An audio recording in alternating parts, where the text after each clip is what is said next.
I wish to stop.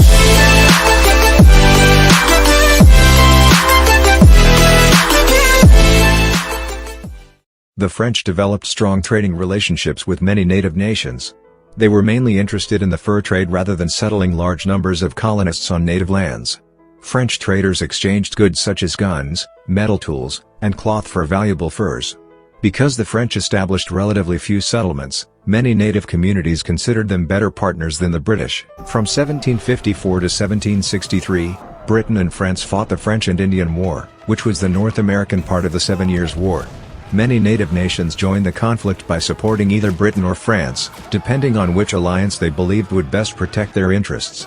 After nearly 9 years of fighting, Britain defeated France and gained control of Canada and most French territory east of the Mississippi River through the Treaty of Paris in 1763. Although Britain celebrated its victory, many native nations were deeply concerned. They had lost an important ally, and British officials quickly began asserting authority over lands that native peoples believed still belonged to them. Native leaders argued that Britain had defeated France, not the native nations themselves, and therefore had no right to claim indigenous territory without their consent. This disagreement over land ownership and political authority created growing tensions between Britain and native peoples.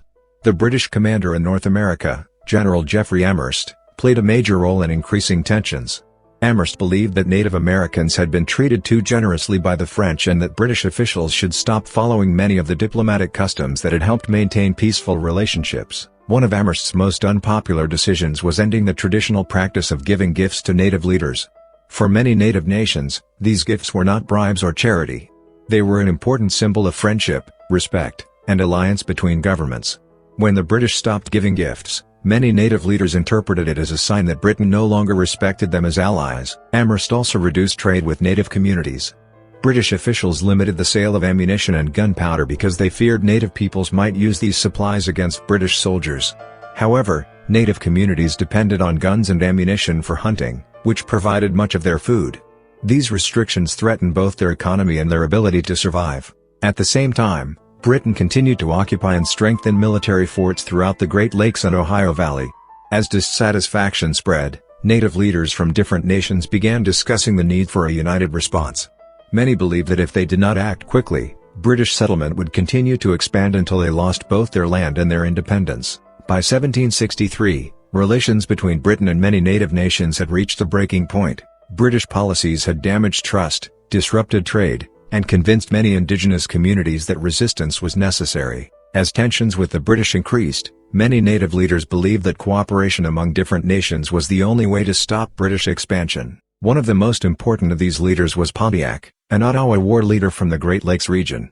Although the rebellion is named after him, he did not command every native nation involved. Instead, he became one of the most influential leaders encouraging resistance. Another important figure was Neolin, a Delaware religious leader often called the Delaware Prophet. Neolin taught that native peoples should reject European customs, stop depending on British goods, and return to their traditional ways of life. Pontiac developed a plan to capture Fort Detroit, one of the most important British forts in the region.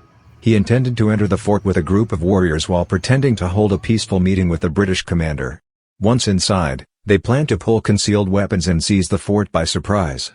However, before the attack could take place, British officials learned about the plan.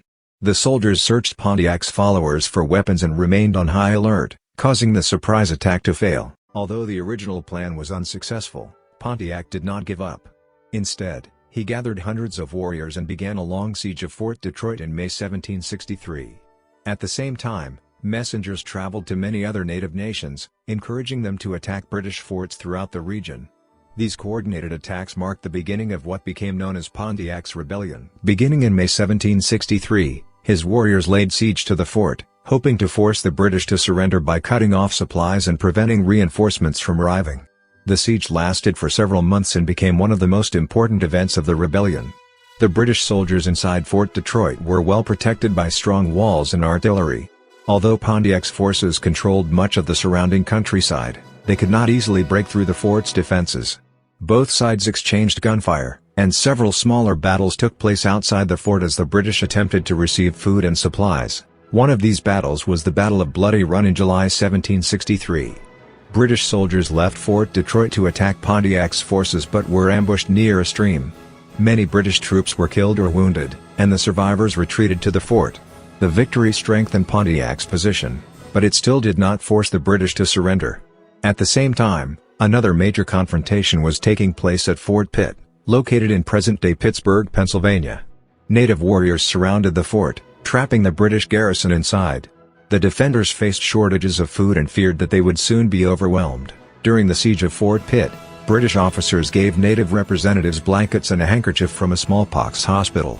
They hoped this might spread disease among the native forces. Historians debate how much this particular incident affected the spread of smallpox, since the disease was already present in the region, but it remains one of the earliest documented examples of British officials attempting to use disease as a weapon during a conflict. As news of the rebellion spread, the British government realized that the uprising was much more serious than expected.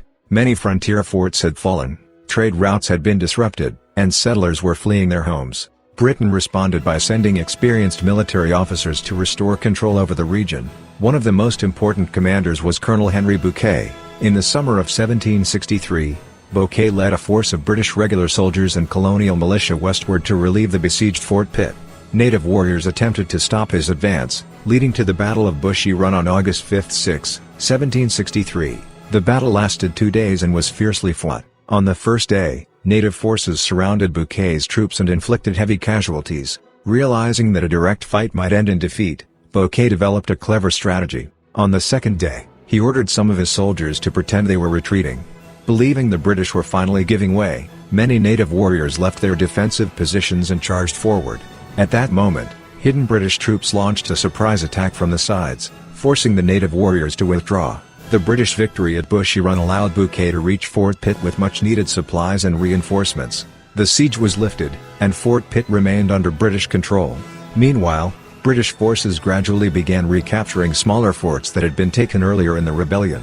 As British military strength increased, some native nations concluded that continuing the war would become increasingly difficult, especially without support from France, which no longer controlled territory in the region. By 1764, the British had begun to regain control of the frontier. Military expeditions led by officers such as Henry Bouquet and John Bradstreet reopened supply routes, reoccupied abandoned forts, and negotiated peace with several native nations. As British power increased, many indigenous leaders realized that continuing the war would become more difficult. In 1766, Pontiac met with Sir William Johnson, the British Superintendent of Indian Affairs, at Fort Ontario in present-day New York. During this meeting, Pontiac formally agreed to make peace with the British.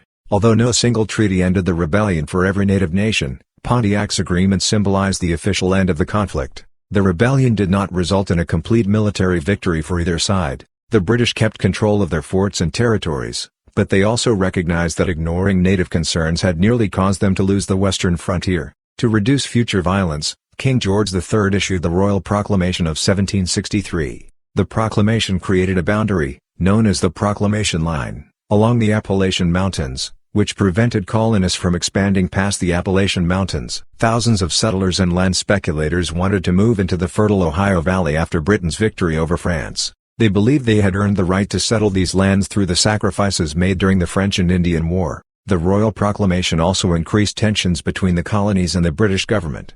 Colonists became frustrated that London seemed more interested in avoiding conflict with native nations than rewarding colonial expansion. Over the next decade, this resentment became one of several issues that contributed to growing dissatisfaction with British rule and, eventually, the American Revolution. Pontiac's rebellion was one of the most significant indigenous resistance movements in North American history. Although the native nations involved did not permanently drive the British from the Great Lakes and Ohio Valley, they proved that they could organize widespread resistance against one of the world's most powerful empires. The rebellion demonstrated that Britain could not simply assume control of former French territories without considering the rights and interests of native peoples. Pontiac, Illinois, was founded in 1837 when Henry Weed, and brothers Lucius W. Young, and Seth M. Young, they laid out a new town to serve as the county seat of the newly created Livingston County.